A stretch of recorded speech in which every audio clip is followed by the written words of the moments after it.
La fille du cardinal. C'est avant tout une histoire de femme.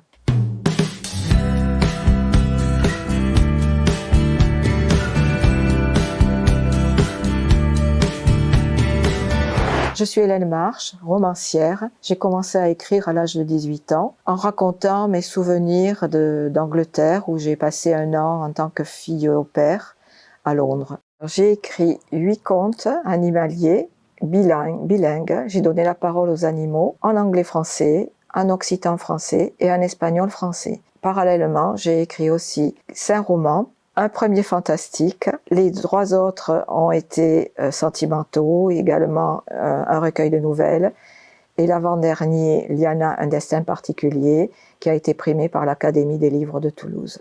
Mon dernier roman, La fille du cardinal, c'est avant tout une histoire de femme qui se déroule dans les années 60. Il s'agit d'une saga familiale qui s'étale sur plusieurs générations, dans laquelle j'ai souhaité mettre en avant l'évolution des droits de la femme, avec le droit à l'avortement dans les années 60.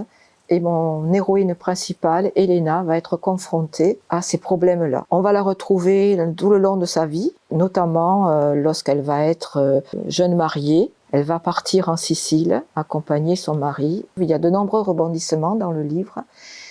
Mais en Sicile, elle va être confrontée à la mafia. Et là, je n'en dirai pas plus pour vous mettre l'eau à la bouche. La fille du cardinal a été éditée par MVO Éditions. Et je remercie particulièrement Marc Van Damme, l'éditeur, pour tout ce qu'il a fait, et également pour ses conseils. Et puis je remercie aussi mon attachée de presse, Marika Dorès.